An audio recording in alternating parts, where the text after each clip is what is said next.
আসামিদের সম্পৃক্ততা নিয়ে যেটা আপনাদের জানা আছে সেটাই বলবো, তার বাইরে বলবো না। সেটা হচ্ছে আপনারা দেখেছেন 2:17 16ই জুলাই তাকে কিভাবে হত্যা করা হয়েছে। সে বুক চিতিয়ে দাঁড়িয়েছিল, সে কাউকে আক্রমণ করেনি এবং কারা গুলি করেছে সেটাও আপনারা দেখেছেন, কোথা থেকে গুলি হয়েছে সেটাও দেখেছেন, এবং যারা গুলি করেছে তারা আসামি। তদন্ত প্রতিবেদন অনুযায়ী 30 জনের বিরুদ্ধে ওনারা প্রতিবেদন দাখিল করেছেন, ডকুমেন্টস আমাদের কাছে দাখিল করেছেন। আমরা তদন্ত প্রতিবেদন, অন্যান্য ডকুমেন্ট এবং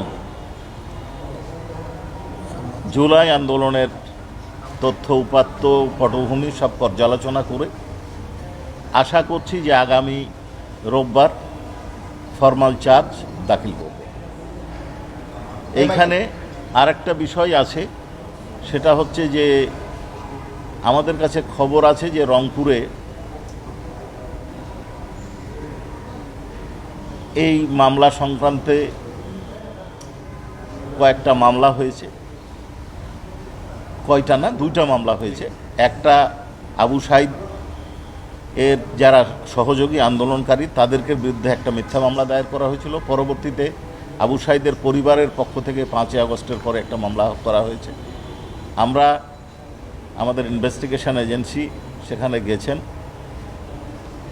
স্থানীয় লোকজনের সাথে কথা বলেছেন, প্রত্যক্ষদর্শী সাক্ষীদের সাথে কথা বলেছেন, সংশ্লিষ্ট যারা স্টেক হোল্ডার তাদের সাথে কথা বলেছেন এবং প্রয়োজনীয় ডকুমেন্ট, সিসিটিভি ফুটেজ, তারপরে লাইভ সম্প্রচার হয়েছিল সম্ভবত এনটিভিতে, সেটা সংগ্রহ করেছেন এবং আলামত সংগ্রহ করে সামগ্রিক দিক বিবেচনা করেই এই রিপোর্টটা তৈরি করেছেন। তারপরেও আমরা এটা পর্যালোচনা করব। আশা করছি যে আগামী রোববার আমরা এই ফরমাল চার্জ দাখিল করব। অভিযুক্ত 30 জন বললাম, যে তদন্ত প্রতিবেদনে 30 জন দেওয়া হয়েছে। আমরা পর্যালোচনা করে দেখব যে তাদের বক্তব্যের সাথে কেউ যোগ হবে বা বিয়োগ হবে, সংযোজন বা বিয়োজন হলে এটা হবে। কাজ পরিচালনার ক্ষেত্রে লুকোচুরির কোনো বিষয় নাই, বিষয়টা হচ্ছে আইনের বিষয়। আমরা ইনভেস্টিগেশন করে আমাদের ইনভেস্টিগেশন এজেন্সি আমাদের কাছে রিপোর্ট দাখিল করেন, যেটা প্রয়োজন মনে করি সেটা আপনাদের সামনে উপস্থাপন করা হয়।